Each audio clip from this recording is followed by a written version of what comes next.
Welcome to the Achievable FINRA podcast. I'm Tyler, the founder of Achievable, and we have affordable courses for the FINRA SIE, Series 6, Series 7, 63, 65, and 66 exams with industry best pass rates. Each Achievable course includes everything you need to pass the first time. A full textbook, videos on key topics, thousands of questions backed by our memory-enhancing algorithm, and full-length practice exams. You can try it out for free at achievable.me, and if you like it, use the code podcast to get you 10% off at checkout. This podcast was made from a video by Achievable's FINRA course author Brandon Rith. If you'd like to have the visual aid of a video, please go to Achievable's YouTube channel and search for the video by the same name. Form ADV Part 2A is the big disclosure document that investment advisors utilize to tell their potential clients and current clients what they can expect by doing business with the advisor. This document is often referred to as the brochure, and you can think of it just like a typical brochure. Hey, you want to do business with me? Here's a pamphlet that'll give you an idea of what it's like to do business with my company. We will cover all the important components of this disclosure document in this video, but what I would encourage you to think about is, if you're about to hire a firm to manage your money, what are all the things that you might want to know about doing business with that company? All of those things are likely in the brochure. But let's go ahead and dot our I's and cross our T's and make sure we know the important components that are likely to be tested on the exam. In the Achievable program, we break down Form ADV Part 2A into 6 primary components. The first of which is general business characteristics. And this section is pretty much what you would expect. It includes a description of the business, how long the advisor has been in the securities industry, and the type of advisory services the business provides. And this could include everything from, hey, do we actively manage your money for you on a discretionary basis? Do we do it on a non-discretionary basis, meaning that we just meet with you and make recommendations and then do whatever you want to do? Do they have a wrap fee program where they charge one fee for investment advice, trade execution, etc.? There are a lot of advisory services these businesses can provide, and that type of information is included in this part of Form ADV Part 2A. The next section is a big section. Clients will really care about this. It is fees and compensation. And this one's pretty straightforward too. What does the advisor charge for their services? What type of fees do they charge? Meaning, do they have an hourly fee structure? Do they have a fixed fee structure? Do they charge an assets under management fee? Do they charge performance fees? Additionally, this section will cover whether fees that are prepaid, are they refundable?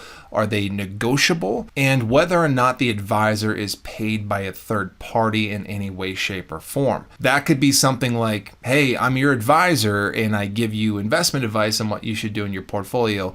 But by the way, Vanguard pays me to recommend their funds to my clients. That would be an example of third-party compensation. Obviously, this is a really important section for clients, not only so they understand what they're going to pay for the services that are being provided, but also to know if there's any kind of conflict of interest, especially if there's a third party paying them to do something behind the scenes. And we'll talk a little bit more about conflicts of interest later on in this video. The next section discloses what type of clients the advisor typically works with. And this is important because advisors typically specialize with certain types of clients.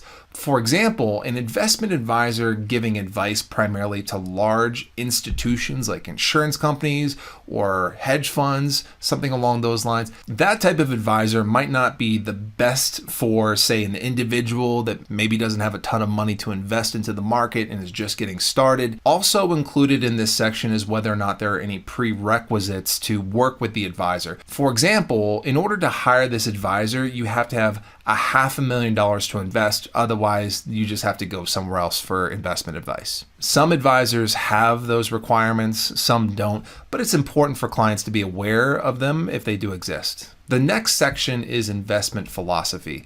And this can be also a really important section, especially for clients who have an understanding of how the market works. For example, if I'm the type of investor that likes risky, maybe more aggressive type investments, I probably don't want to put my money with an advisor that specializes in giving US government securities advice. Those are really safe securities, and probably would not match with whatever I'm looking for in terms of investment advice. Clients can find the types of securities advisors recommend, how they analyze those securities to determine if they're good or bad investments, and sometimes it will even include a description of the risks that investors face with the specific securities that these advisors typically recommend. Disciplinary information is also disclosed on the brochure. This also is a really important section. I guess they're all important, but you'd probably want to know if your advisor had a criminal past, if the regulators had maybe gone after them, maybe suspended their license because of some unethical activity, maybe even if they had their license revoked a long time ago. There are a number of different things that will go in the disciplinary section. This tends to be the bad stuff, but it's important that advisors disclose this and are transparent so clients know who it is they're hiring to manage their money. And the last big section is going to be conflicts of interest. We already talked about this a little bit before, about say, hey, if I'm recommending a security to you, like a Vanguard fund, and oh yeah, by the way, Vanguard is paying me behind the scenes to recommend the fund to you, that is a conflict of interest. And in case you're wondering, a conflict of interest in general is any circumstance that may jeopardize the prioritization of the client's interests. Advisors almost always have to maintain a fiduciary relationship to their clients, meaning they have to prioritize their clients' interest above and beyond even their own. In the real world, there are endless numbers of potential conflicts of interest. For example, if I'm recommending a stock to you that my brother is the CEO of the company whose stock that's from, that's a conflict of interest. If my company is running a sales contest where we're encouraging our representatives to sell, and get more products into the hands of our clients, that's a conflict of interest. In all those circumstances, there is an incentive to make a recommendation, not because it's best for the client, but maybe because of something else, like it makes the advisor more money, or I'm recommending a security that my family member is tied to somehow, some way. There's nothing illegal about a conflict of interest as long as it's properly disclosed to clients. And one of the primary ways you can disclose it is put it in the brochure. Now that we've covered the primary parts of Form ADV Part 2A, let's go ahead and take a look at a practice question to see if we can understand how we might see questions on this topic. Okay, let's go ahead and put the question up on the board. Here it is. All of the following disclosures are required to be made to investors in Form ADV Part 2A except. If you want to, go ahead and pause the video, see if you can answer the question yourself, and then we will break it down together here in just a moment. All right, you think you have the answer? Let's go ahead and see. We'll start with the top left answer that's in front of you. Salaries of investment advisor representatives with client-facing roles. That's an interesting one. We talked about how the brochure covers fees and compensation received by the advisor. But remember, when we're saying the term advisor, we're talking about the business itself. And yes, it's important for a client to know, hey, what fees am I paying? What type of behind the scenes compensation is the advisor receiving, if any? All that is important, and all of that is also on a firm basis, meaning we're looking at the investment advisor, the company. We didn't mention anything about investment advisor representatives, which are the employees of the business. Another part of Form ADV, in particular Form ADV Part 2B, the brochure supplement, that is where information related to investment advisor representatives will go. But even in that part of Form ADV, we're not going to get a disclosure of information related to how much an investment advisor is making on a salary basis. While transparency is really important in the industry, this is arguably going too far, telling exactly how much an investment advisor representative is making. Again, the client will know what type of fees the advisor collects. Are they hourly fees? Are they fixed fees? Are they asset under management fees? Are they performance fees? They will know that, but clients will not know exactly how much the firm is sharing with investment advisors representatives or paying them for their employment. So with that being said, that is probably a right answer. Question is basically asking what is not in Form ADV Part 2A. Let's go ahead and assume that's the case, but it's important for us to move on and look at the other three answers just to make sure that we feel good about that one being the correct answer. Let's go to the bottom left. Conflicts of interest related to the firm's activities. Yes, this is a really important part of Form ADV Part 2A. Any type of ongoing conflicts of interest have to be disclosed in the brochure. There's no way around that. It's important to be transparent here. This is definitely going to be in the brochure, so this is not the correct answer. Let's go to the top right.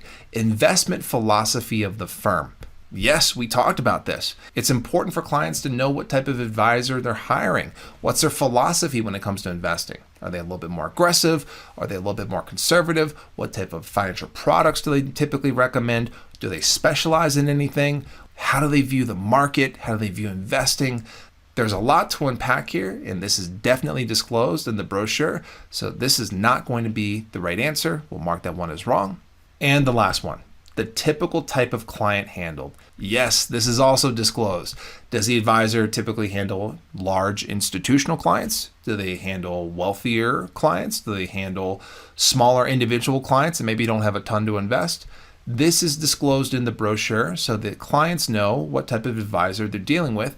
And yes, advisors typically specialize in these areas. Advisors working with large institutions are probably unlikely to work with small investors with not a ton of money to invest into the market, and vice versa. So this is our last incorrect answer, and that confirms it. The first answer we looked at is the right answer. Salaries of investment advisors representatives, whether they're client-facing or not, are just not going to be disclosed in the brochure, also known as Form ADV Part 2A.